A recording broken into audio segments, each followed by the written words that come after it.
I encourage you to take your Bibles and turn to the book of Proverbs, Proverbs chapter 8. If you don't have a Bible, you can grab a pew Bible in front of you. It's going to be on page 532 in the black Bible in front of you. We're in the fifth week in this series that I've entitled Wise Up, where we are looking at selected Proverbs from the book of Proverbs, the treasure trove of wisdom in the Scripture. I think if there's one thing we could all use, it's more wisdom. In the introductory message, I talked a little bit about the structure of the book of Proverbs. And in that message, I shared with you that the first 9 chapters of Proverbs are really introductory to the subject, to the topic of wisdom. And as such, they introduce us to the necessity of it, the importance of it, how it functions and how it works. And so of these 9 sermons in this series over the summer, we're going to take 6 of them from these first 9 chapters, and this morning is one of those. This past week, I FaceTimed with my daughter, Amber. As you probably know, she is in Europe all summer. She's studying abroad. She just completed on Tuesday her classes in Madrid, Spain. So she earned 2 college classes, 6 credits in Spain, learning the language of Spanish. And now, after being done in Spain, she's just globe-trotting Europe with her friends. And so she's currently, right now, in Switzerland. And that's where I FaceTimed her the other day. She was in Switzerland. And you probably also know, most of you, that Switzerland is actually my family's home country. It's interesting, when she checked in at the train station after she got off the plane in Zurich, she goes up to the attendant there, and she's getting some tickets for her and her friends, hands her passport, and she sees the name Amber Wallace, and she says, "Hey, that's a Swiss name." And she felt like she was right at home, right? Now, one of the things you do when you are in Switzerland, among other things, and that's one of the things I was talking to her about, is you go see castles. You go look at castles, because there are littered throughout the landscape of Switzerland and really much of Europe these incredibly beautiful castles that have been standing there for centuries upon centuries. They're magnificent. They're impressive. They're beautiful. Now, I have also a picture of just an ordinary castle in just an ordinary village. This is actually from the village of Berglen, Switzerland. It just so happens that Berglen is the village where my dad grew up. And this castle is the village castle in the village of Berglen. A couple of hundred years ago, the village converted this castle to a school, and it became the Berglen School, or School Berglen is what it is, and it still is to this day. This is actually where my dad went to school. I've been in that building several times, and he tells interesting stories about growing up as a child in that school, one of which during World War II, they actually used part of it as a jail for prisoners, and so he would go make fun of the prisoners in the schoolyard. So you don't do that if there's a jail at your school. Now, why are these castles so impressive to us, and why do they last? Because unlike buildings we build today, they're not made of sticks and 2x4s and pressed wood OSB. They're made of these massive stones that have been quarried from the very Alps among which they are nestled. So this castle and castles like it will be around long after we're all gone. And really, the point is this: the longevity of a structure is determined by the materials with which it is built. The longevity of a structure is determined by the materials with which it is built. Now, here's what I want us to consider as we embark into chapter 8 of Proverbs. Humankind, people, you and I, we too, like those castles, were built with great care, with tremendous craftsmanship and solid materials. We were, according to the psalmist, fearfully and wonderfully made. According to Genesis, we were created in the image of God. And friend, you don't get better building materials than that. But as we look in our world, as we look in the mirror, we can see the effects of what Brother Joe talked about, the corruption of sin. In our sin, our lives and our world is crumbling. It's deteriorating. It's falling to shambles. And we wonder, how can it be fixed? But further, who can fix it? Here's the deal. There are many people applying for the job to come into your life, to come into our world, to come into our nation, and fix the problems. Those applicants really fall into two categories: folly and wisdom. Folly, foolishness, and wisdom. There are foolish applicants who cry out, "You need me to fix what's broken in your life. You need me to give you meaning. You need me to give you purpose and satisfaction and fulfillment. You need me to repair your world." Greed cries out. Wealth cries out. Popularity cries out. Position cries out. Materialism cries out. Power cries out. And they all cry out, "I can fix it. I can repair it. I can bring satisfaction and meaning. Let me perform the extreme makeover you so desperately need."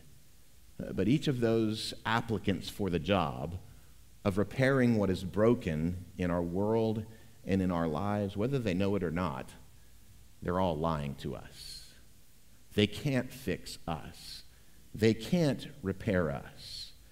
You see, in their folly, they fail to see what is truly broken about us, what's truly broken about the world. Therefore, how could they possibly offer anything that could fix it? You see, what is ultimately and unfortunately broken in our lives and in our world is our relationship with our Creator. Therefore, there's only one way that that relationship can be mended. It's when the Creator takes the initiative to do the mending. You see, because there's another applicant for the job of fixing what is broken. One is folly, the other is wisdom. Wisdom.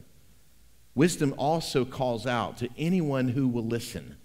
Wisdom says, "You need me." And friend, wisdom doesn't lie. In fact, in this chapter 8, the author, Solomon, under the inspiration of the Spirit, uses a literary device known as personification. I've actually used personification already in this message. And what he does is he takes the concept of wisdom, the ideal of wisdom, and he personifies it into a woman.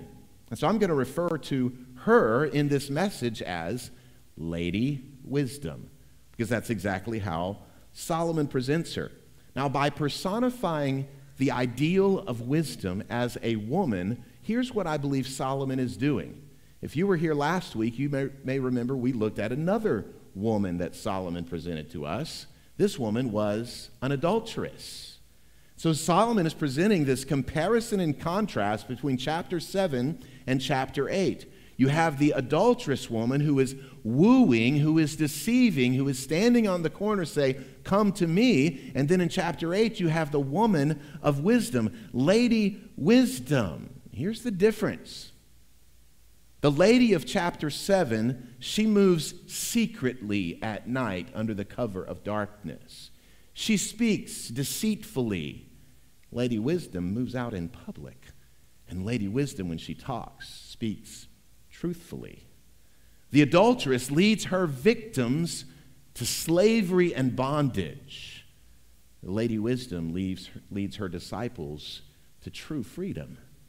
The adulteress lives among the earthly sphere, whereas Lady Wisdom soars in the heavens. The adulteress pitches to us pleasure, which ends in death. Lady Wisdom demands discipline that concludes in life. We could also say that these two chapters, chapter 7 and chapter 8, are presenting two competing worldviews. How you view, how you interpret the world, life, and all that's in it. The worldview of chapter 7 is presenting a worldview where fleshly pleasure, where indulgent sex is the end-all and the meaning and the fulfillment of life. And boy, are we seeing that worldview take a hold of our culture. Who in the world would have ever thought that someone's sexual identity or orientation would be the most important thing about them? That's what the world says today. This is the worldview of chapter 7. By contrast, the worldview of chapter 8 is presenting to us one that in wisdom is a God-centered worldview. It's God-centered in that it's only through God that you can find true meaning, wholeness, satisfaction, and fulfillment. But do you know what else the worldview of chapter 8 promises you? Life. Joyous life. There's another things we'll see in Proverbs 8. And what it is, it's all about coming out of dying and into living. Now, before we get to the blessings of wisdom, that's the title of my message. Before we get to that, I want to just talk a little bit more about this concept or this ideal of wisdom. We've, through these last 4 weeks, looked at some definitions of wisdom. We've considered the meaning of wisdom. And for instance, in the opening message, I gave a very simple 2-word definition for wisdom. In fact, look at this next slide. I told you then, ignorance is no knowledge. So you can't blame somebody if they're ignorant. They don't have the knowledge. Wisdom is applied knowledge. Foolishness is having the knowledge but not applying it. See? Now, we can see this simple definition play out in our lives in a lot of different ways. I came across this quote. You've probably heard something like it. Knowledge is knowing what to say. Wisdom is knowing whether or not to say it. Knowledge is knowing a really good zinger to put in the comment section. Wisdom is knowing there's no value in putting that zinger in the comment section. Oh, but I'd really burn him. Don't do it. Just this week, I read this quote. Knowledge is knowing that a tomato is a fruit. Wisdom is knowing not to put it in fruit salad. Right? That's wisdom. Knowledge and wisdom.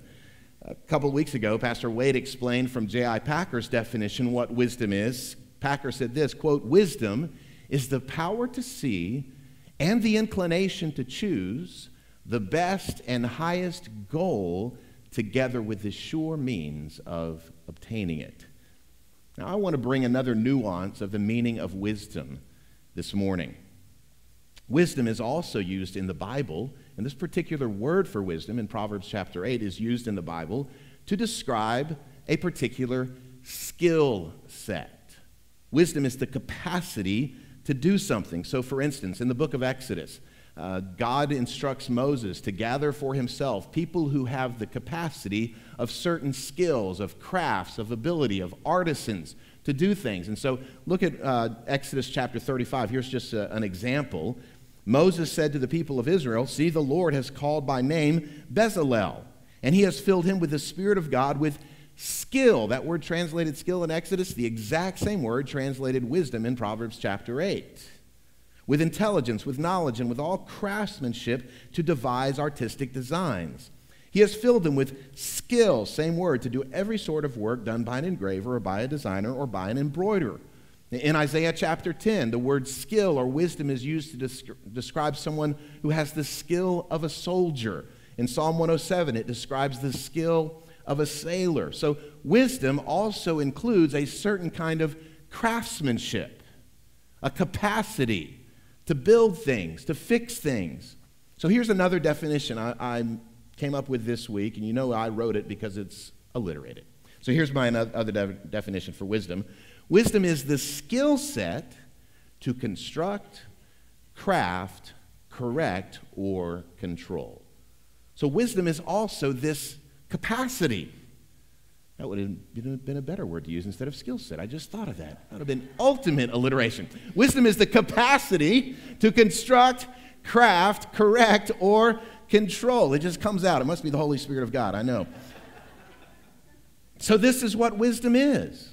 And so I want to approach chapter 8 with this definition in mind. That is also this skill set. And one more point of introduction before we break down the text. This wisdom of Proverbs chapter 8 is pointing to a person. The person is Jesus Christ. The lady wisdom of Proverbs 8 is exemplifying for us the fulfillment of Jesus, the very one through whom we can see and we can know the grandeur of life. Now, this chapter is most clearly and naturally divided into 5 stanzas. And so I've got 5 points, and under each of these points are the 5 stanzas from chapter 8. We're not going to read the whole text up front, but we'll read all of it through the 5 points of my outline. So here's the first blessing of wisdom I want us to consider from Proverbs 8. Number 1, wisdom is available to the poor. Wisdom is available to the poor. Lady Wisdom introduces herself in the first 5 verses of this chapter, and in so doing, she lets us know she is available to anyone who needs her, to those who are lacking. Unlike the adulteress in chapter 7 who comes to destroy, Lady Wisdom is coming to give life. Lady Wisdom is coming to give insight to those who are lacking, to give prudence to those who are impoverished. Wisdom is available for the poor, and by poor I don't mean financially, I mean impoverished in all kinds of ways. Wisdom is available. So look at the first 5 verses with me. Does not wisdom call? Does not understanding raise her voice? Again, personification. Verse 2, on the heights beside the way, at the crossroads, she takes her stand. Beside the gates in front of the town, at the entrance of the portal, she cries aloud. Quote, to you, O men, I call, and my cry is to the children of man. O simple ones, learn prudence. O fools, learn sense. Lady Wisdom is raising her voice. She is lifting loudly her voice and calling forth people to take notice, to listen. Who's she calling out here to? Verse 5 says, to the simple ones and the fools. When fools is used here, it's not being used as a put down like sometimes it is in the book of Proverbs. It's just simply used for the people who don't have the knowledge. They don't have the information. They don't have wisdom yet, but they desperately need it. Lady Wisdom is calling out for anyone who needs wisdom. Another point to make about the intended audience is not just as obvious as that first one. Wisdom is not just for a select group of people. It is an open invitation for all people. Notice verse 2 and 3 says that she's crying out on the heights beside the way. She's at the crossroads. What is the crossroads? It's the busiest intersection. It's where all the people are passing and traveling. It's the corner of Market and MLK downtown. That's where she is. She's not on a cul-de-sac. She's not on a dead-end street. It says she's beside the gates of the town. This is where people must enter or exit. That's where wisdom is. She is open and available to all. Wisdom is for all who need wisdom. And the implication here is that everybody should listen, because everybody needs more wisdom. Would you agree with that? We all need more wisdom. That's the first blessing we see in Proverbs 8, that wisdom is available. Here's the second one. Wisdom is accurate in what it proclaims. Wisdom is accurate in what it proclaims. Again, in contrast to chapter 7, where the woman is full of deceit, she doesn't offer full disclosure to what going with her is going to cause and the pains it will bring, the cost associated. Wisdom is not in secret. It's open, and it's truthful. It's honest. It's in the light of day. She always speaks the truth. Look at verses 6 through 11. Hear, for I will speak noble things, and from my lips will come what is right. For my mouth will utter truth. Wickedness is an abomination to my lips. All the words of my mouth are righteous. There's nothing twisted or crooked in them. They are all straight to him who understands, and right to those who find knowledge. Take my instruction instead of silver, and knowledge rather than choice gold. For wisdom is better than jewels, and all that you may desire cannot compare with her. So in verses 6 through 9, wisdom begins by commanding her audience to listen, to hear her out. And the reason they should hear her out, because she always speaks the truth. She always tells the truth. She always speaks honestly and openly. Unlike folly, unlike foolishness, wisdom does not lie about how to fix the problems we have. Wisdom always tells the truth. In verses 10 through 11, she commands her audience to listen because what she has to offer is more valuable than gold, silver, and precious jewels. Wisdom, listen, is better than wealth. Wisdom is better than the world's riches. This is another false worldview that's being pushed upon us day in and day out. Namely, that money will fix all of our problems. If I could just increase my earnings just a little bit. If I could just have a little bump in my salary. If I could just win the lottery, all my problems will be over. Think about this reality. As we just prayed a prayer of thanksgiving for living in this country, here's the reality. This generation that we exist in right now in the United States of America, it is in spite of inflation, in spite of high gas prices, right now, we are in the most affluent and wealthy generation to ever walk this planet. We are. We are the wealthiest generation in human history. Now, let me ask you a question. This is an easy question. It's a softball question. Has unprecedented wealth corrected our problems? Of course not. The only thing this affluence has done for us is it has exasperated and magnified our problems. We're just as broken as we were before we got rich. In fact, I would say we're more broken. As the most prosperous generation in history, we are also the most heavily medicated generation in history. Whether it's self-medication through alcohol abuse, recreational pot, meth, prescription pain meds, or through psychiatric prescriptions to help us cope, the wealth of silver and gold and precious jewels cannot fix our lives, though we've been sold a bill of goods that it can. Only wisdom offers the rescue we need. Now that she's made a case, Lady Wisdom, for why she's such a good match for those who need repair in their life, wisdom validates and she substantiates that claim.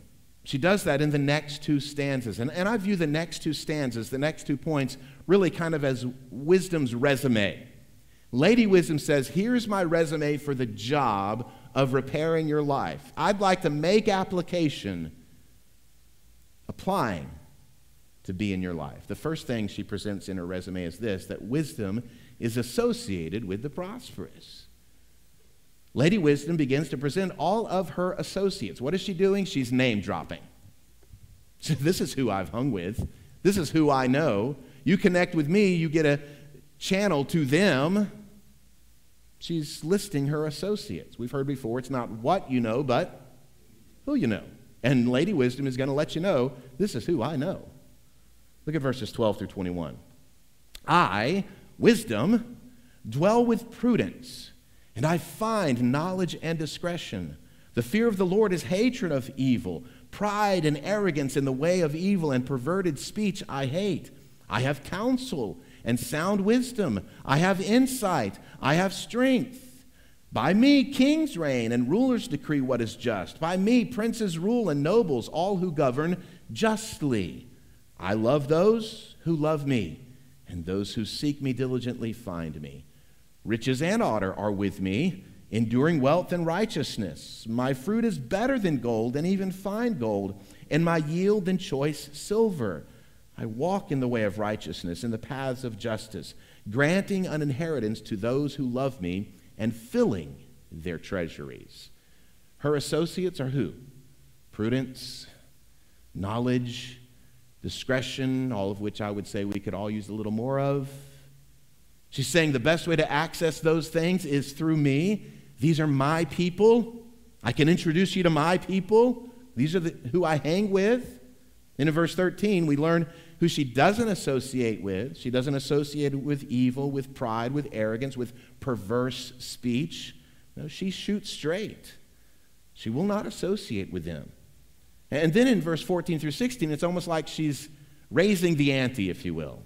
She goes on to list the types of people who've benefited from her services: kings, rulers, princes, nobles, those who build kingdoms and countries. Anyone who has governed justly has benefited from association with me. And if association with power were not enough, wisdom goes on to talk again about riches and honor that are associated with her, as well. Lady Wisdom associates with some really important people.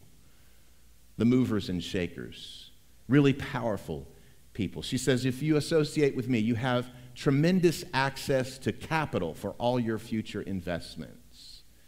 Yet at the same time, although Lady Wisdom is well connected with a lot of important people, she says, I'm completely available and accessible to anyone. Look at verse 17 again. She says, I love those who love me, and those who seek me diligently find me. Let me ask you a question. Do you love wisdom? Do you long for wisdom? Do you want to be wise according to God's ways? But not only that, she offers more than power and money. In fact, she offers something that many people with power and money never possess. Notice verse 19 one more time. Lady Wisdom says, my fruit is better than gold, even fine gold, and my yield than choice silver. Now, she hasn't yet told us what that quote-unquote fruit is. This is just a hint that there's something better coming. This is a hint. She's maintaining suspense. She's building expectations. She's saved the best associate for last. Who is this associate? Look at verse 22 and following. The Lord. It's Yahweh. The Lord possessed me at the beginning of his work, the first of his acts of old. Ages ago I was set up at the first, before the beginning of the earth. When there were no depths, I, wisdom, was brought forth. When there were no springs abounding with water, before the mountains had been shaped, before the hills, I was brought forth. Before he had made the earth with its fields, or the first of the dust of the world. If the other thing, and we need to learn about Lady Wisdom here, is that she's not been job hopping. She's been with God from the beginning. She's faithful with the Lord. She has a long track record with him. I don't know about you, but based upon her resume so far, she looks like a pretty good applicant for the job of rebuilding and reshaping our lives, of coming in and repairing what is broken. But as we continue through this resume, not only does she present her associates, but she also presents her accomplishments. Wisdom is accomplished in its purpose. You see, a resume that simply lists references, I know all these people, is not worth the paper it's written on. There also ought to be some accomplishments listed on a resume, and Wisdom knows that and begins to list her accomplishments in verse 27. And her accomplishments are really where the rubber meets the road. This is where she really establishes her capacity, her ability to fill the job of rebuilding our lives. Look at verse 27 and following. When he, God, established the heavens, I, Lady Wisdom, was there. When he drew a circle on the face of the deep. When he made firm the skies above. When he established the fountains of the deep, when he assigned to the sea its limit so that the waters might not transgress his command, when he marked out the foundations of the earth, then I was beside him like a master workman, and I was daily his delight, rejoicing before him always, rejoicing in his inhabited world, and delighting in the children of man. Talk about work experience. She was with God when he created all that's been created. When God spoke the universe into existence, Lady Wisdom is claiming here, I was there. It was through me that he did all things. It was in wisdom that God crafted and created. Now that really points us back to the definition I'm highlighting today. Wisdom is the skill set to construct, craft, correct, or control. And here wisdom is saying that's exactly how God used me, to construct, to craft, to correct, and to control his creation. It's done in wisdom. What does this mean? Lady Wisdom is making this claim. I know everything about everything. Wow, that's quite a claim. I know everything about how the world was made. I know everything about how it's supposed to operate. Therefore, I alone have the capacity to repair what is broken in your lives. There are really three main ways we know we're broken. Three main areas where we are messed up. We're broken in our relationship with God. We're broken in our relationship with other people. And we're broken in the way that we engage in the world that God's placed us in. All three of those things are broken. We're messed up in all three of those areas. So let me ask you, would you like some repair in your relationship with God? Would you like some repair in your relationship with your family, children, parents, friends, co-workers? Would you like some repair in your occupation, in your place in the world, where you find fulfillment? Lady Wisdom claims, I am the only one who can bring that. I'm the only one who can repair these areas of your life. Now, let me illustrate it like this. Let's say you've decided to become entrepreneurial, and you're going to start a company, a business. And this company, this business is going to make and repair widgets. And you have a creative name for your company. You're going to call it Widget Manufacturing Company. Very creative. Now, as your company grows and expands, you realize you need some more employees in your service and repair department. You need some people to come alongside in your company to work on widgets, people who have the skill set, that's our word, to work on widgets. And let's just say you get a resume from somebody by the name of Johnny B. Widget. And Johnny B. Widget brings you his resume. He's on the front door. Here I am, Johnny B. Widget. What you discover when you read Johnny B. Widget's resume is this. He was there with Widget Brothers Incorporated when they designed the widget. Not only was he there, but he was in the research and development phase of the widget. He was there in the fabrication and the making of the widget. And he's now applying for the job in your service department. Would you consider him as a potential employee? Absolutely. He knows the widget inside and out. If you want to know how to get around in God's creation, Wisdom is applying for the job. She's saying, hire me. I'm the best applicant. I can do it. I can give you the insight you need. And this is Lady Wisdom's resume. She only associates with prudence. She avoids evil. Lady Wisdom has been accessed by the most powerful kings and rulers of history. She is associated with the wealthy and enduring riches. But most importantly, she's associated with God. She was involved in the very creation of the world in which we live, and therefore she knows exactly how we should all live. Now, in case you haven't been completely sold yet on the blessings of wisdom, there's one final blessing that I hope should seal the deal.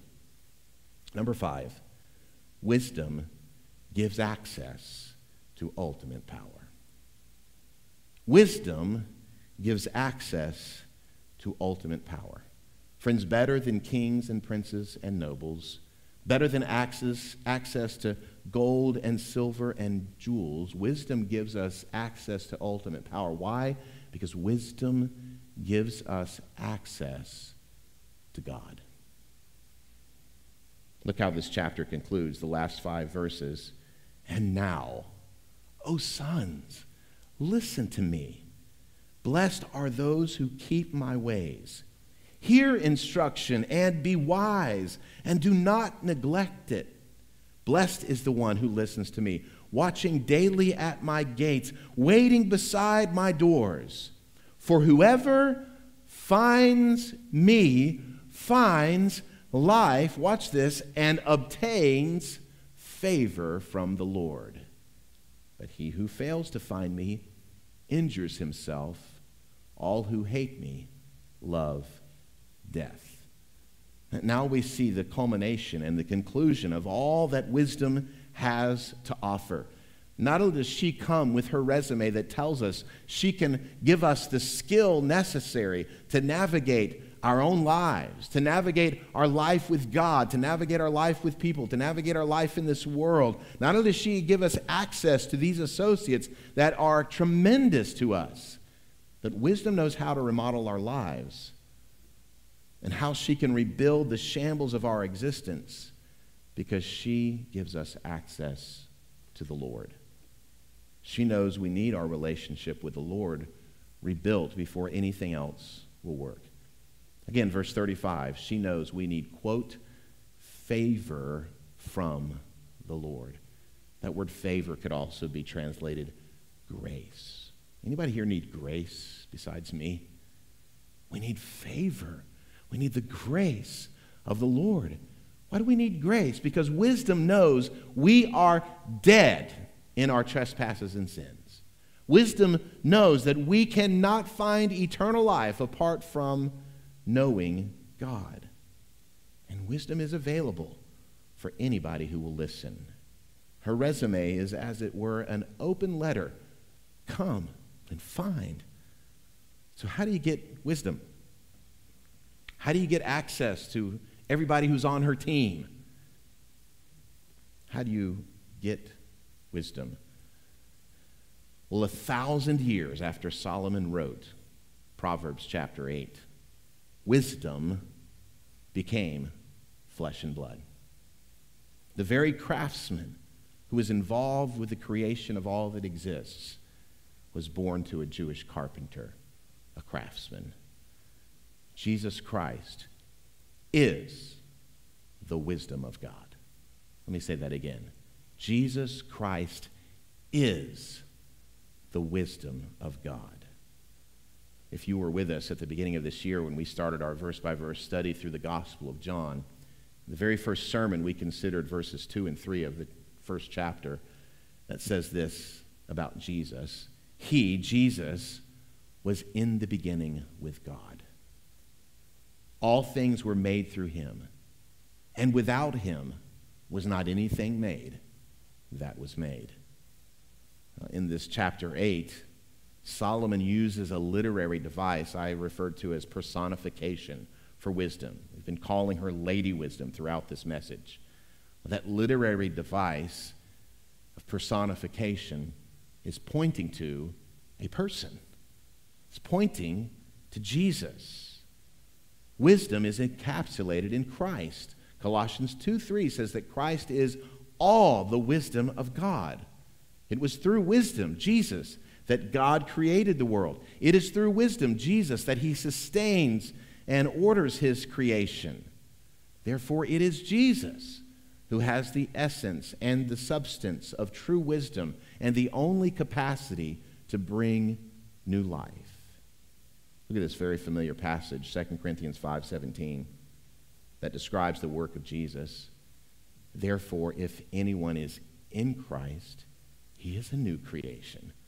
The old has passed away. Behold, the new has come. Who has the capacity to rebuild our lives? Wisdom personified. Wisdom, Jesus Christ. And only through his death and his burial and his resurrection can we be restored to a right relationship first with God, and then following that, right relationship with others and with creation. There's also a warning here as we close I want us to consider. It's the last verse of this chapter, verse 36. He who fails to find me injures himself. All who hate me love death. Friends, the only way to walk in victory in this life is through Jesus, the very wisdom of God. And the only way to get wisdom is through faith in Jesus. But there is also this warning. What's it a warning of? It's a warning of injury. It's a warning of death. What's the warning? It's a warning of judgment. Whether they'll admit it, everyone wants some rebuilding in their life. Everyone wants some repair in their life, whether that's emotional repair, relational repair, spiritual repair, vocational repair, social repair. The fool is the person who tries to rebuild their lives their own way. The fool is the one who looks at all the different applicants from this world that are just lying. They can't provide what you need. The fool is the one that thinks, well, money is the way. The fool is the one that thinks, well, I can raise my kids my own way. The fool is the one who says, I can do my job my own way. The fool is the one, I can have my sexual life my own way. They reject Christ. They hate wisdom. Who would hate wisdom? Those who love all these other things. They're like the foolish man that Jesus talked about, who built his house on the sand, and the rains and the storm came and washed away that house. The wise person builds his life on the rock of Jesus Christ. The storms still come. The waves still batter. But like those centuries-old castles, they stand the test of time. Maybe you're here this morning, and you would honestly admit, perhaps for the very first time, I need some rebuilding. I need some reordering. I need some correction.